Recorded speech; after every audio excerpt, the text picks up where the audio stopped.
throughout that night, Saturday, he gave more at all. Jabo Monday, Sunday, sorry. Magawa the whole police station on Aba, from station to station. The rest in the room na CPS. May radio call to other stations because he had this Munja Wari Okada at our area, which they help and did for me. Ma bota, ukwe mono no. Ma Wanda Okada, the neighbor mo him and lota. Sabiko, wherever no kepu of anything, accident. I'm looking for my husband. Asked him now yesterday night. Then when you got died na turn a leg go Port Harcourt Road. So I'm gonna check him more where. Ma but also Gareba. Behold, many flood everywhere. Many Port Harcourt Road nearly. Amagota, Amagozo. Me guzoro. They Aba ne help with this excavator ne guaja. You know, they got the woman from the pit. Had the water generator. Pumping machine. And they drill the water. At the time, I had to issue machine a bit. That is okay, because the machine turned upside down. I was standing there. You do my for Jumono. Hey, always go mad no one because the person now want a madonna. The shop, but how I will get any sign. Okay, back there, how many sign a madonna made that place, but due to none, it really didn't mean massacre. I'm letting know the outcome of it. So, hey, make it the whole machine has always open. And make it the they are both machine. Ma confirm on this is his machine. But I'm here along the line. I am was reading me, but so was it. How says here is safety from the gutter, the pit, the tunnel. Yeah, we use cold and stiff. Hey, Burambulance, if I can have Buriamas, will not happen. No. Now, Reverend Father, he's the only person that will come to my aid now. I am just new in Aba. I don't have any other place. I don't know anybody. But I have a reverend that will come. The members, because I will see a chairman, the Prince of Peace, Ochala for 8 years. Yes, CMO. All their chairman for 8 years. So, my boy, say, but I no. The chairman, no. I have nobody to assist me there. Barabia. Father, Barabia. Father Abia. Na Fadazi Esoro, every agati and a mortuary. Yeah, Otumana Dim Shibicha. I'm also from Boko Haram. Every move for several years. I didn't lose any of my child, not my husband. Rather, I lost my property, which I came back to Aba to start from the beginning again. The beginning because they were at this tender age. I'm a video with 4 children. Last year, Kona Wam that now. This place is secure.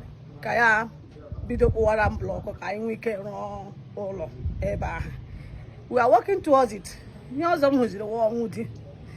Man, I said, Madam Mowela to go to Boko Haram. Kahabuto Pumeba, Unayana Maka. Kamlawa Noiba. Otuno to Hagesi Museum, even also from North Balatana Land, Namium was the war. On Mangala to Queba. Man on a bar, Monomaka, won't represent for Afro. Because at it stands now, when I bembi. And when me be the only person who my cap and my hero, he has gone. I got on the mortuary, but I say, Putano, Bianya, no Macano. We were 2, my children did not go to school last year due to lack of finance. We stopped them. Manana Banekuda this year, Kaimana, my winning with a green up pressure. Can't be do school. Say, oh my God, you have a Tiana school. School, me pela. Capujana mortuary, they are now where at the school, me pela. My husband, they go, I want more power. Okay, anything. My man, more to me, she me one more. I'm going in whom I'm going to Come down. Mamma. Madam, Sorry. Very painful. Very painful indeed. We had it. This is the person. This is the person that was there when it happened. Okay. Yes. The person now I can This is the. What happened? Can Please, you tell us? can you let's get to know your name. Your name, please. Monday one. Oh, here to Nanya. We hanya mini. On that very day, I'm gonna walk up with pass before meeting another condition. On that fateful Saturday, that was Saturday, the night.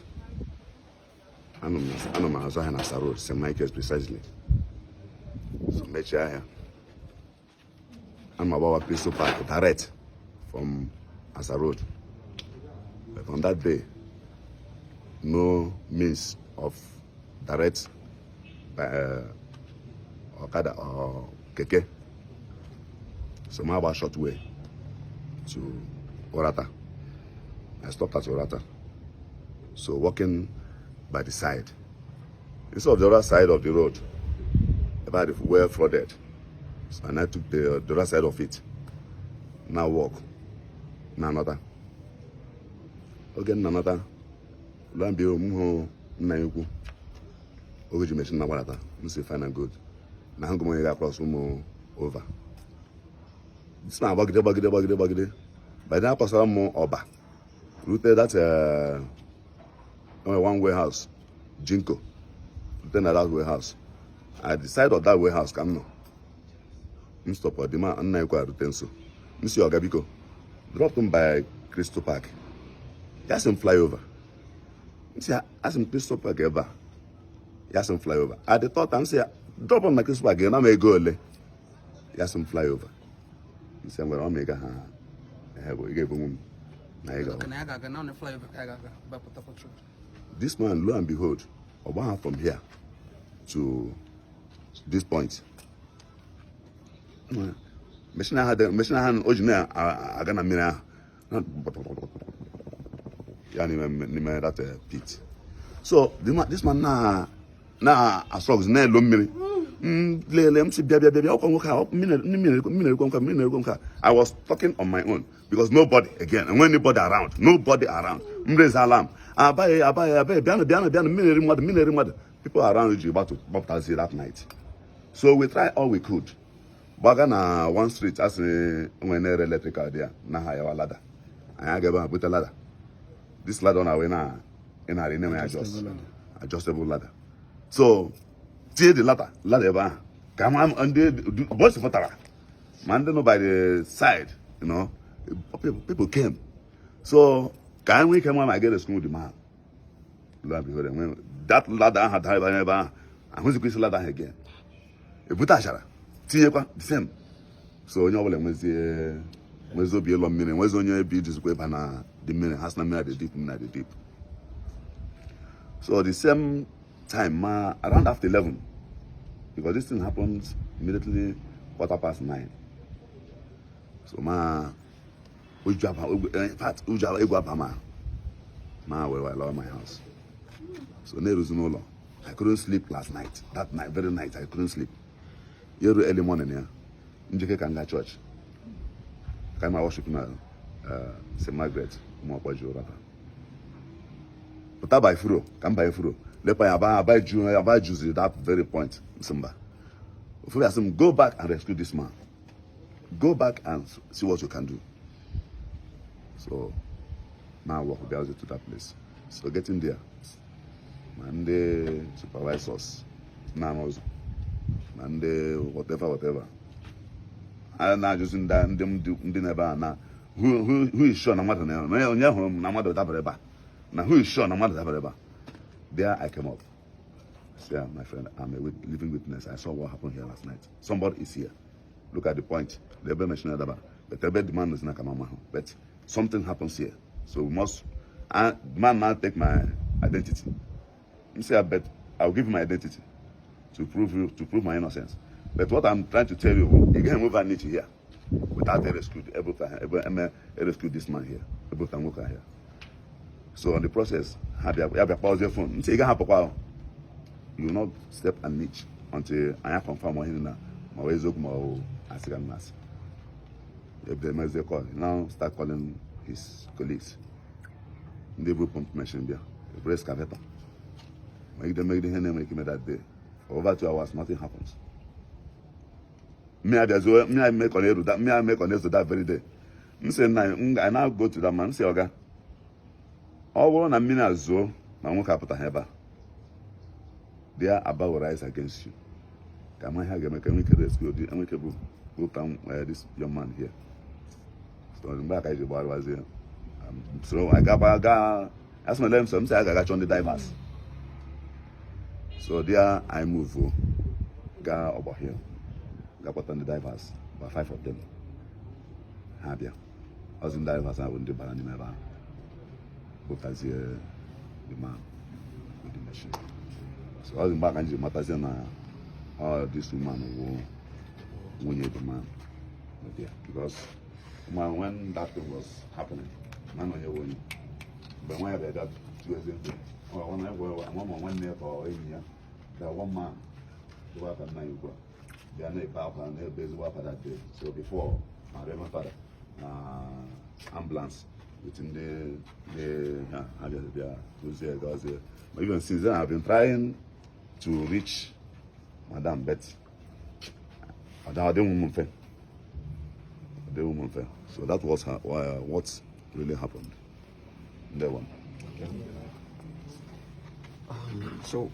Honorable, let's get your own reaction and what you have to say about this.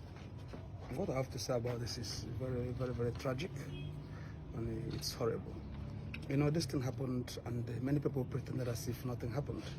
I wasn't in the States when I heard of it, but when I saw the video confirming the incident, I called and people confirmed. Then I started to see how I can get to the people involved so we can establish the authenticity of this incident.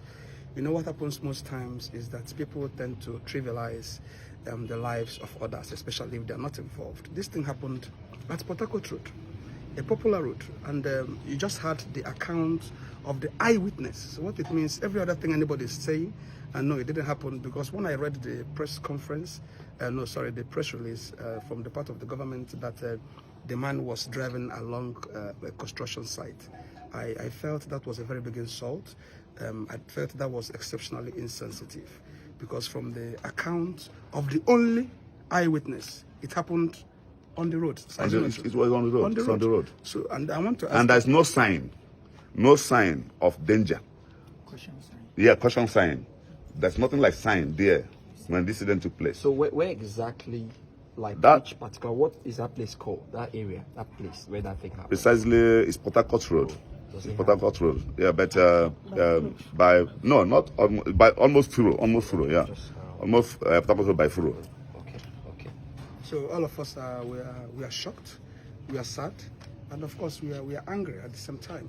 You just heard from him now that there was no caution sign. So that means the man wasn't at fault, because the people who dug that pit, by all standards, should have put in a caution sign, or even a tape to ensure that, well, to warn the pedestrians or the users. But this time there was no thing whatsoever. Now we've seen the effect. Well, you've actually been agitating, for the past couple of months, years, about the same road. So with this incident now, what do you want the government to do? What are you looking at? Because I'm sure there are a whole lot of cases that go unreported. Yes. So this one is reported. What do you think? The government has to take responsibility. The people who dug that hole have to take complete responsibility for this gross negligence. Because if you ask me, I would say, of course, they are vicariously liable for the death of Mr. Fidelis Ibano. The government, and I think the family would have to come up with a position of what they have to. I can't decide for them, but as the representative, whatever they come up with, I am 200% behind them to ensure that we get justice for this family. And another thing we have to do is, now the man is no longer there. the wife, from my previous conversations with her, is not doing anything much. So I will also appeal to our everybody, good-spirited individuals. We will get her account number so we can see how we can raise funds to see what we can do for them collectively. Injury to one should be injury to all. Let's see what we can do to ensure that the children are put back to school and that the wife gets a reasonable means of subsistence, because now the father is not there. We wouldn't want these kids to, to just roam the streets. It's exceptionally painful for a kid to grow up without fatherly love, and you can imagine the pressure on the woman, and it's too bad that you run from Boko Haram and then come back to your place only to be killed by the negligence of the people who should normally protect you. It's very, very unfortunate. May the soul of Vitaly Siban rest in peace. Amen. Thank you. Thank you. Madam,